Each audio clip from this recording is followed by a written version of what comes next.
Hello बच्चों। आज हम लोग इंटीग्रेशन ऑफ रेशनल फंक्शन में ही दो फॉर्म को और देखेंगे। फॉर्म्स क्या हैं? X square minus A upon X पे power 4 plus X square plus A square. ठीक है ना। यहाँ पे कोई भी और टर्म नहीं है और पावर्स क्या है? स्क्वायर है और 4 है। और सबसे इम्पोर्टेंट क्या है कि यहाँ पे जो टर्म लिखा है उसका स्क्वायर नीचे आएगा, है ना। जैसे यहाँ पे 1 है तो यहाँ पे 1 स्क्वायर आना चाहिए। यहाँ पे 2 होता तो 4 होता, 3 होता तो 9 होता, ऐसे करके। ठीक है ना। तो चलिए पहला हम लोग इंटीग्रेशन लिखते हैं। एक्स स्क्वायर, चलिए मैंने ए को यहाँ लिया 1, तो फॉर्म क्या हो गया हमारा? ये तो आएगा ना 1 स्क्वायर। अब आपको इसको इंटीग्रेट करना है, ठीक है ना। अब इसको इंटीग्रेट करने का मेथड क्या होता है? सबसे पहले हम न्यूमरेटर और डिनोमिनेटर दोनों को एक्स स्क्वायर से डिवाइड करेंगे, ठीक है ना। तो divide numerator and denominator by x square, तो ऐसे आएगा, देखो कि नहीं आया ना, ऐसे करके dx हो गया। आप इसको लिख सकते हो कैसे? 1 माइनस 1 अपॉन एक्स स्क्वायर, ये क्या होगा? X square 1 plus 1 upon x square dx, ठीक है ना। अब आप सोचिए कि ये जो फैक्टर लिखा है ऊपर, ये किसको डिफरेंशिएट करके आया होगा, है ना। 1 माइनस 1 अपॉन एक्स स्क्वायर, तो हम यहाँ पे 1 कैसा आया होगा? जब हमने x को डिफरेंशिएट किया होगा, नहीं। और माइनस 1 अपॉन एक्स स्क्वायर कब आया होगा? जब हमने 1 अपॉन एक्स को डिफरेंशिएट किया होगा, ठीक है ना। तो यहाँ पे हम t किसे जूम करेंगे? x प्लस 1 अपॉन एक्स को। जब हम t एज्यूम करेंगे और जब दोनों साइड इसको डिफरेंशिएट करेंगे, we will get dx is equal to dt। अब क्या करिए? दोनों साइड स्क्वायर कर दिए। दोनों साइड स्क्वायर करने पे क्या होगा? तो यहाँ पे x square 1 upon x square plus 1 क्या हो जाएगा? टी स्क्वायर माइनस 1, ठीक है ना। तो ये जो इंटीग्रल 1 है, ये क्या हो गया? ये हो गया dt अपॉन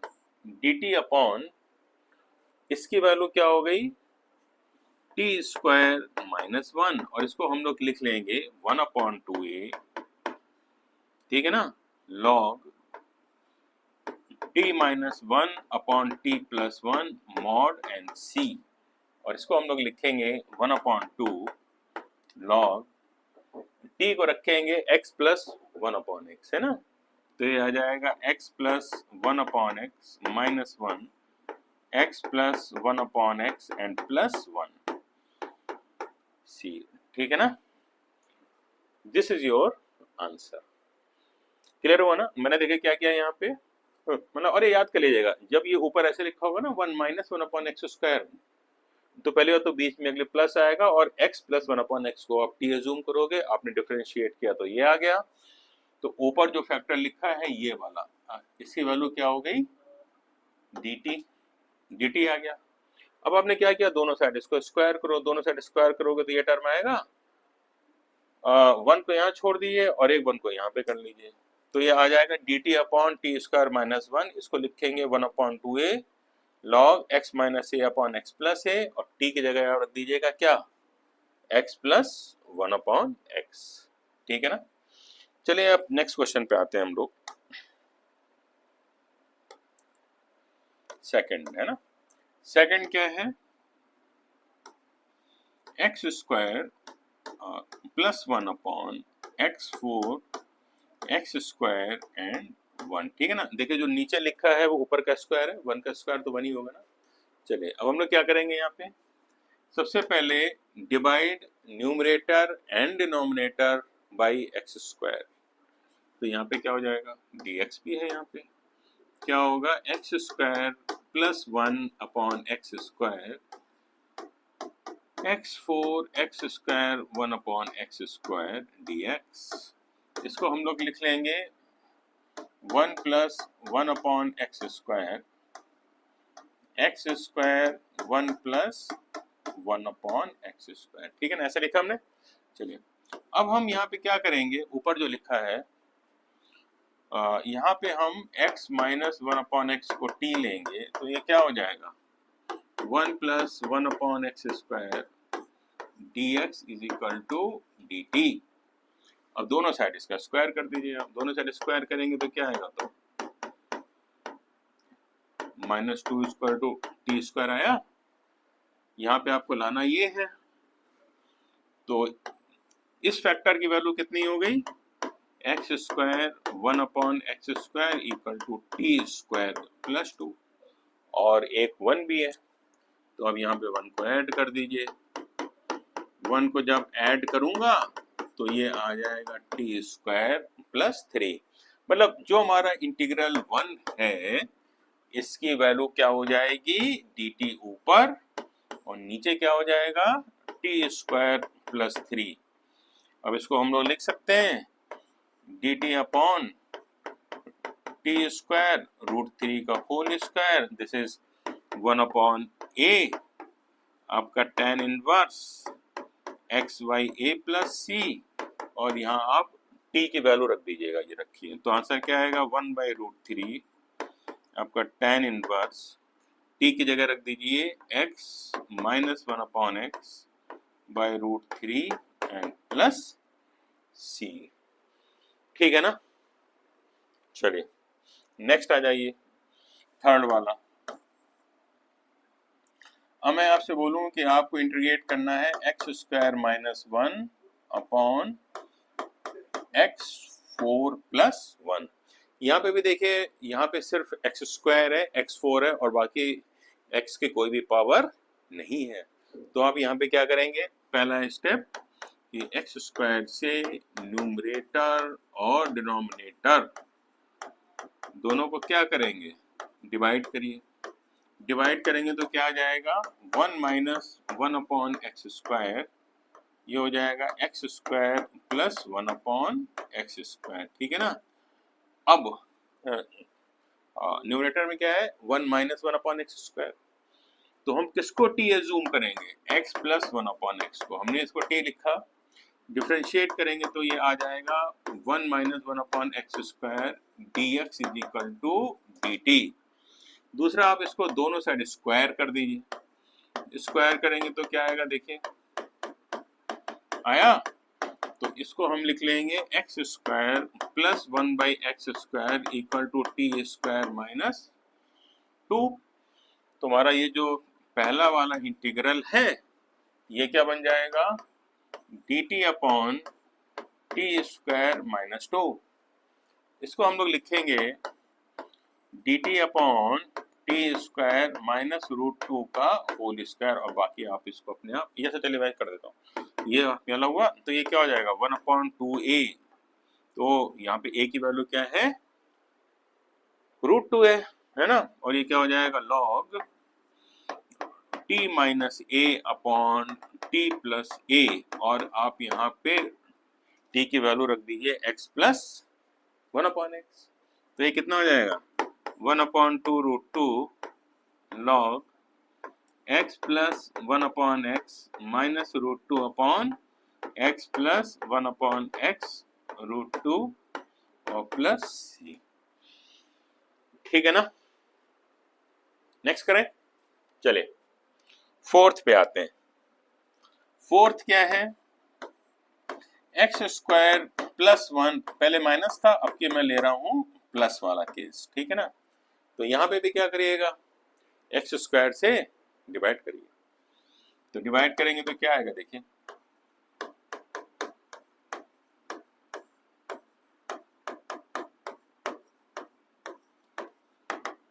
तो ये आ जाएगा 1 प्लस 1 अपॉन एक्स स्क्वायर, ये हो जाएगा x square plus 1 upon x square. ठीक है ना। अब ये क्योंकि न्यूमरेटर में 1 प्लस 1 अपॉन एक्स स्क्वायर है तो हम माइनस पहले बीच में रखेंगे। ठीक है, इसको टी एज्यूम किया, डिफरेंशिएट करोगे ये आ जाएगा, आया। अब क्या करो दोनों साइड इसका स्क्वायर कर दो, स्क्वायर करेंगे तो ये होगा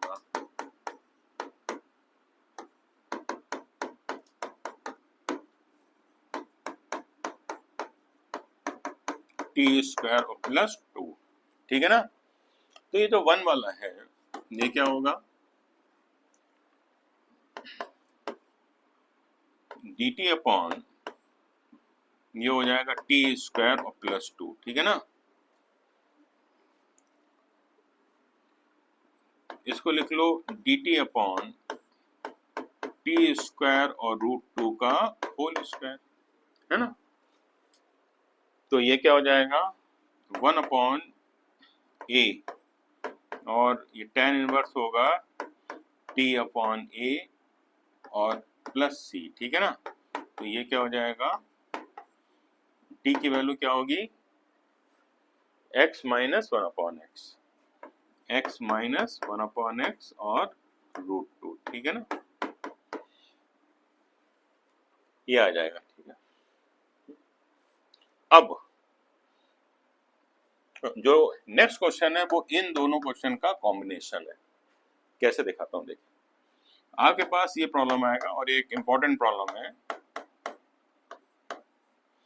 dx अपॉन x पे पावर 4 प्लस 1, ठीक है ना। कई बार लोग इसको मतलब गलती ऐसे करते हैं, इसमें वो उसको ऐसे लिख लेते हैं dx अपॉन एक्स स्क्वायर का होल स्क्वायर प्लस 1 और फिर समझते हैं कि ये वाला फॉर्मूला कौन सा बन गया, X square plus A square और फॉर्मूला लगाया 1 अपॉन ए और ये tan inverse X square by A, answer लग गया। This is absurd.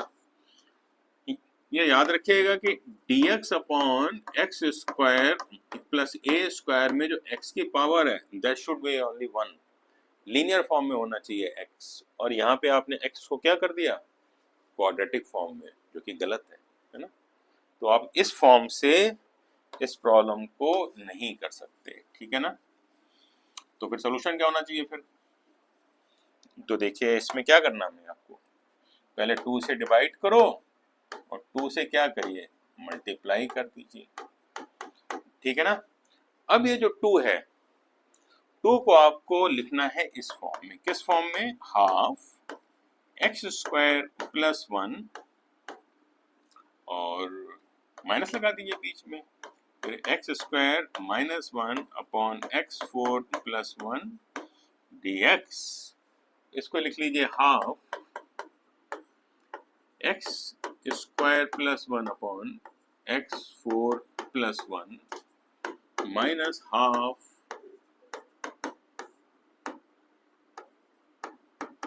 हुआ, ठीक है ना।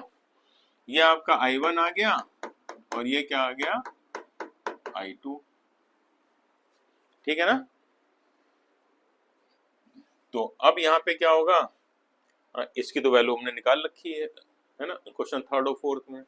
तो आप बस यहाँ पे वैल्यू रखिएगा दोनों की और आपको आंसर मिल जाएगा, है ना। तो ये थोड़ा सा लेंथी प्रॉब्लम है, आपको मतलब दोनों को इंटीग्रेट करना पड़ेगा और दोनों का इंटीग्रेशन देखिए, एक का इंटीग्रेशन ये है ना, और दूसरे का इंटीग्रेशन ये, बस दोनों की वैल्यू उठा के मतलब ये वाली वैल्यू ये और फिर ये दोनों के वैल्यू को हमें रखना है I1 और I2 की जगह, और मतलब हाफ से मल्टीप्लाई भी करना पड़ेगा, ठीक है, आंसर आ जाएगा। ऐसे ही देखिए इसमें एक और प्रॉब्लम बनेगा इस फॉर्म में, क्वेश्चन नंबर 6 देखिए। अब यहाँ पे मैं लिख दूं dx अपॉन या मैं ऊपर x कर दूं, ठीक है ना। तो ये क्या हो जाएगा x4 एंड प्लस 1, ठीक है। अब यहाँ पे भी देखिए वही चीज है, सॉरी यहाँ पे स्क्वायर है, ठीक है ना। तो यहाँ पे पहले क्या करना पड़ेगा, आप 2 से डिवाइड करो और 2 से क्या करो मल्टीप्लाई करो, ठीक है ना। ऐसा करने पे क्या होगा, half x square plus 1 x square minus 1, अब माइनस नहीं, अब यहाँ ये प्लस करना पड़ेगा तभी वो 2x स्क्वायर आएगा, ठीक है ना, अपॉन x4 प्लस 1, ठीक है ना। इसको हम लोग लिख सकते हैं half x square x4 plus 1 half x square minus 1 upon x4 plus 1 और ds, ठीक है। दोनों की वैल्यू हम निकाल लेंगे, ठीक है। तो ये हो गया, ठीक है ना। अब ट्रिग्नोमेट्री में या ट्रिग्नोमेट्रिकल फॉर्म में इसको कैसे हम लोग इनकॉर्पोरेट करेंगे, ठीक है ना। जैसे मान लीजिए कि मैं बोलूं कि आपको इंटीग्रेट करना है √10x को, ठीक है ना। मतलब √10x का इंटीग्रेशन क्या होना चाहिए। तो अब इसमें क्या करेंगे हम, चलिए √10x को हम लोग यहाँ एज्यूम करते हैं इसको t। तो यहाँ पे जो एक्चुअली 10x होगा that will be equal to t², है ना। अब आप इसको डिफरेंशिएट कर दीजिए तो आ जाएगा sec² dx इक्वल टू क्या होगा 2t dt, या यहाँ पे dx की वैल्यू क्या होगी 2t अपॉन sec² x, इसको लिख लीजिए 1 एंड प्लस 10² x। तो ये क्या हो जाएगा 2t अपॉन 1 प्लस ये t² हो जाएगा ना, तो ये हो जाएगा t पे पावर 4 dt, ठीक है ना। तो हमारा ये जो प्रॉब्लम बन गया ये क्या बन जाएगा t, dx को लिखेंगे 2t dt upon 1 plus t4, ठीक है ना। ठीक, अब 2t² को हम लोग क्या लिख सकते हैं, ऊपर क्या आ गया 2t² upon 1 plus t4 dt। इस 2t² को हम लोग लिख सकते हैं क्या t² प्लस 1, इसको ऐसे लिखेंगे ना t² माइनस 1। तो ये प्रॉब्लम बन गया t² plus 1 upon t4 plus 1 and t² minus 1 upon t4 plus 1। अब हमने दोनों को तो इंटीग्रेट पहले कर ही रखा है, वो आंसर आएगा t के फॉर्म में, और आपको उस t के जगह फिर क्या रखना पड़ेगा √10x, है ना। निकाल लेंगे ना। चलिए एक और देखिए, नेक्स्ट आपसे कहा जाए integrate √10x √cot x dx, है ना। आपको इंटीग्रेट करना है √10x और √cot x को, ठीक है। तो आप यहाँ पे क्या करोगे √10x को t एज्यूम करो, ये तो पहले इसको ऐसे कर लीजिए, ये हो जाएगा √10x, ये हो जाएगा 1 अपॉन √10x, ये हो जाएगा dx, और ये क्या हो जाएगा यहाँ पे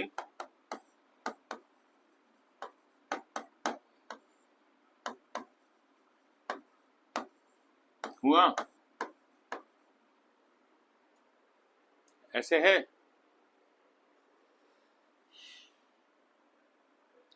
तो अब हम यहाँ पे फिर वही काम है, √10x को t एज्यूम करिए, तो 10x क्या हो जाएगा t², इसको करिए sec² x dx is equal to 2t dt, dx क्या हो जाएगा 2t अपॉन 1 प्लस 10² x, वही जैसे लास्ट प्रॉब्लम में किया था, इसको ऐसे रखा, और ये आपका प्रॉब्लम क्या बन गया फिर देखिए t² प्लस 1, 10x को माना था t, और dx क्या लिखा है 2t upon 1 plus t4 dt, ये dt कैंसिल हो जाएगा, 2 बाहर आया, t² plus 1 upon t4 plus 1 dt, है ना। इसको सॉल्व कर लीजिएगा, ठीक है ना। तो आज आपका ये टॉपिक खत्म होता है इंटीग्रेशन ऑफ रेशनल फंक्शन, ठीक है ना। अब हम लोग नेक्स्ट क्लास में देखेंगे इंटीग्रेशन बाय पार्ट्स, ठीक है। Thank you.